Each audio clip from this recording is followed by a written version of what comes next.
Basis data klien atau server. Teori 9 oleh Siska Amelia, dosen pembimbing Bangga Asmara.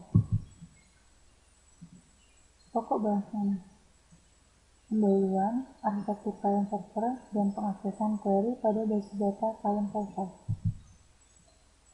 Tujuan belajar: memahami konsep basis data klien server, memahami arsitektur klien server, dan memahami pengaksesan query pada basis data klien server dan bagaimana perangkat lunak klien server.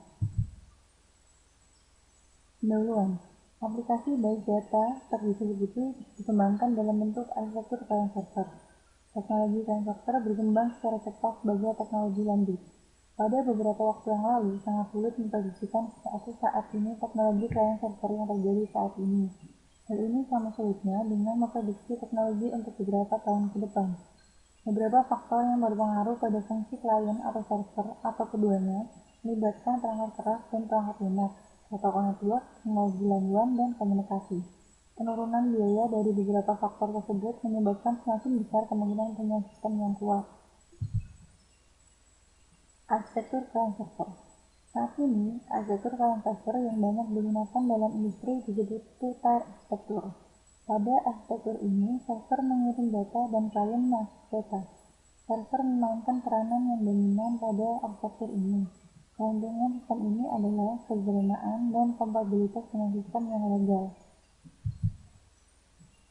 Arsitektur klien server yang dikembangkan kemudian adalah three-tier arsitektur. Pada model ini, layar direpresentasikan sebagai host, server sebagai dan klien. Server memainkan peranan sebagai penengah dan pengirim aturan bisnis, prosedur atau constraint yang digunakan untuk mengakses data dari host. Klien berisi antarmuka atau GUI dan beberapa aplikasi tambahan mengenai aturan bisnis.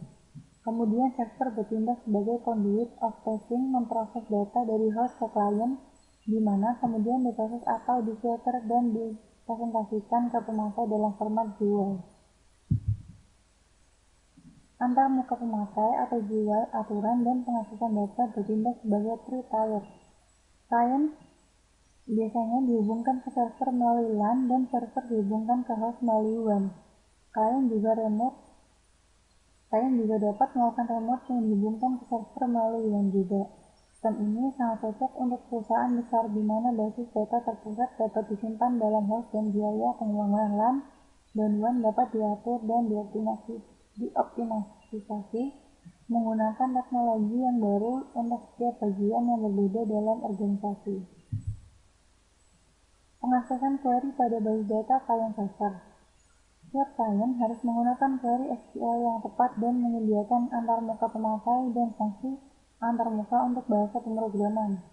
Karena SQL adalah bahasa standar relasional, berbagai SQL server, meskipun disediakan oleh vendor yang berbeda, dapat menerima perintah SQL.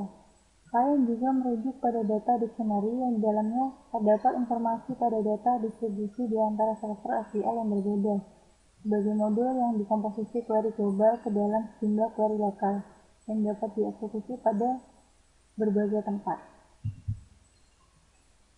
Interaksi antara klien dan server selama pemrosesan query SQL adalah sebagai berikut. Yang pertama, klien melakukan parsing query pemakai dan memecahnya ke dalam sejumlah query independen untuk setiap tempat. Setiap query tersebut dikirim ke server yang sesuai. Kedua, setiap server memproses query lokal dan mengirim relasi hasil ke klien. Dan yang terakhir adalah klien mengkombinasi hasil sub-query untuk menginstruksi hasil dari query asal yang dikirim. Pada pendekatan ini, server SQL juga disebut transaction server atau database processor, DB atau back-end machine. Sedangkan klien disebut application processor, AP atau front-end machine.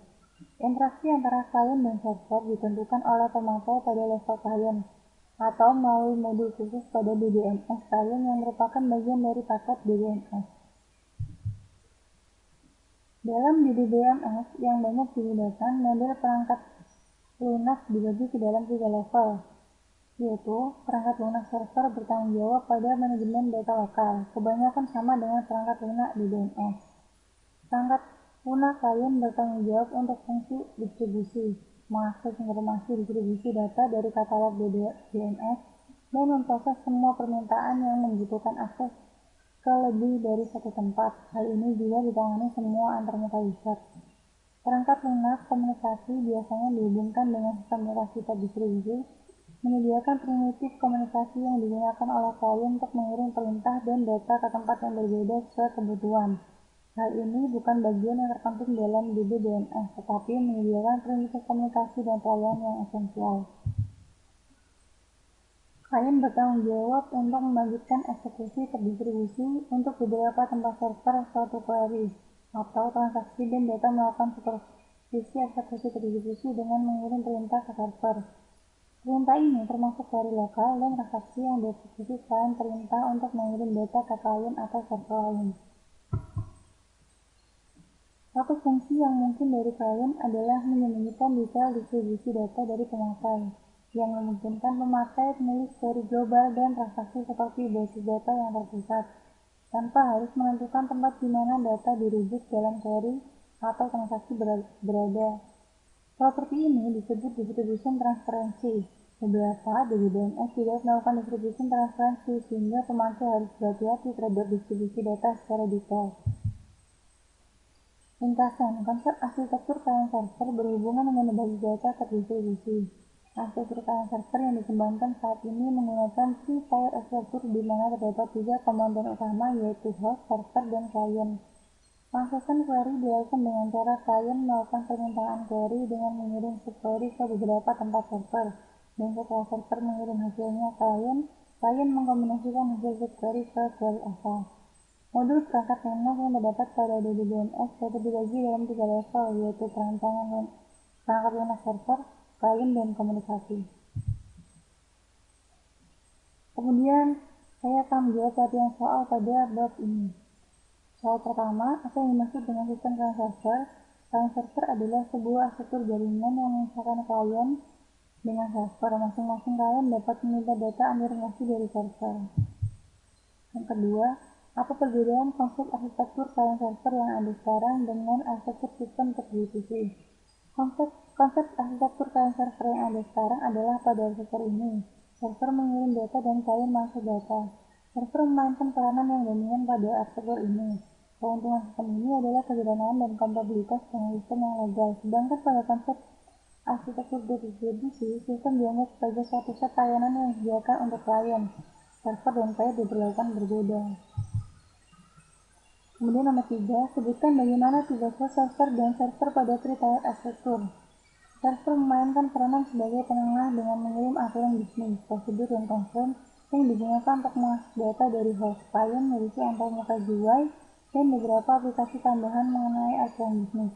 Kemudian server bertindak sebagai conduit of passing memproses data dari host ke klien, di mana kemudian diproses atau difilter dan dipresentasikan ke pemakai dalam format GUI. Antarmuka pemakai, aturan, dan pengaksesan data bertindak sebagai three-tier. Klien biasanya dihubungkan ke server menggunakan LAN dan server dihubungkan ke host menggunakan WAN. Klien melakukan remote yang terhubung ke server. Nomor 4, jelaskan bagaimana pengaksesan query dari klien ke server dan hasil query dari server ke klien. Pengaksesan query dilakukan dengan cara klien melakukan permintaan query dengan mengirimkan subquery ke beberapa tempat server.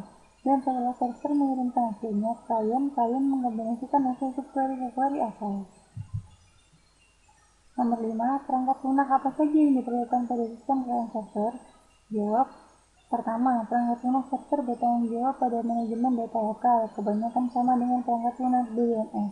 Kedua, perangkat lunak klien bertanggung jawab untuk fungsi distribusi. Yang ketiga, perangkat lunak komunikasi menyediakan primitif komunikasi yang digunakan oleh klien untuk menerima perintah dan data ke tempat yang berbeda sesuai dengan kebutuhan.